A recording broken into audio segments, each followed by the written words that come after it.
एक बार एक व्यक्ति किसी रास्ते पर जा रहा था। चलते चलते वह एक चौराहे पर पहुंचा। ठीक उसके सामने से एक और व्यक्ति आ रहा था। पहले व्यक्ति ने आगंतुक से एक प्रश्न किया, भाई साहब, यह बायां वाला रास्ता कहाँ जाता है और दायां वाला रास्ता कहाँ जाता है और सामने वाला रास्ता किधर को जाता है? इस पर आगंतुक ने व्यक्ति से पूछा, भाई साहब, आपको कहाँ जाना है? आप अपनी मंजिल तो बताइए जहाँ आप पहुँचना चाहते हैं। इस पर व्यक्ति ने उत्तर दिया, भाई साहब, कहीं भी चले जाएंगे, क्या फ़र्क पड़ता है अगर बायां चला गया या दाएं चला गया या सीधा चला गया? उसके इस उत्तर पर आगंतुक ने चकित होकर पूछा, भाई साहब, तो आप पूछ किस लिए रहे हो? जब आपको कोई फ़र्क ही नहीं पड़ता तो कहीं भी चले जाइए। इससे क्या अंतर पड़ता है कि बायां वाला रास्ता कहाँ जाता है और दायां वाला कहाँ जाता है? जी हाँ, जब हम अपने जीवन की और प्रतिदिन की प्राथमिकताएं तय नहीं करते, जब हम अपनी प्रायोरिटी सेट नहीं करते, तो हमारा पूरा दिन कहाँ चला जाता है हमें पता ही नहीं चलता।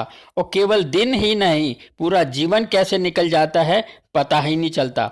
कभी कोई मिलने आ जाता है तो कभी किसी का फ़ोन आ गया तो कभी फेसबुक खोल लेते हैं या कभी छोटे छोटे काम करने बैठ जाते हैं।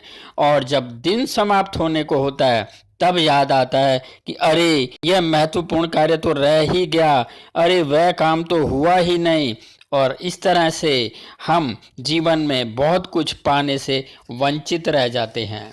और इससे भी महत्वपूर्ण है अपनी प्रायोरिटीज़ को कागज़ या नोटबुक में लिख लेना।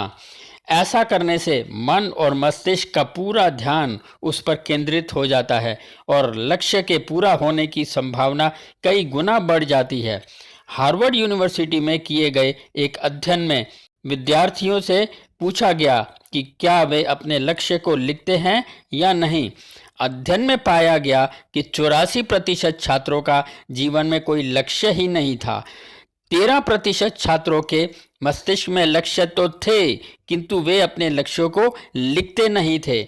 और उन छात्रों में से केवल 3% छात्र ऐसे थे जिनके जीवन में लक्ष्य भी थे और वे अपने लक्ष्यों को लिखकर उन पर कार्य करते थे।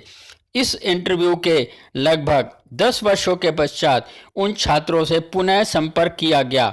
इस अध्ययन में यह पाया गया कि 13% छात्र जिनके लक्ष्य तो थे किंतु वे उसे लिखते नहीं थे, उन 84% छात्रों से जिनका कोई लक्ष्य ही नहीं था, उनसे 2 गुना धन कमा रहे थे।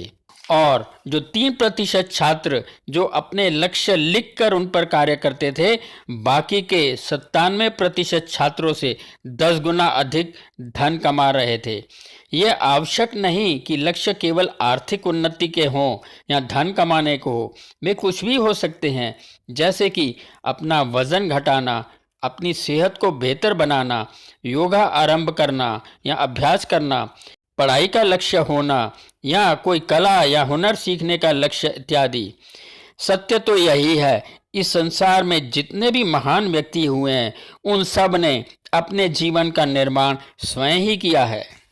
ऐसी ही रोचक और प्रेरणादायक कहानियाँ सुनने के लिए मेरे YouTube channel be happy enjoy life को सब्सक्राइब करें।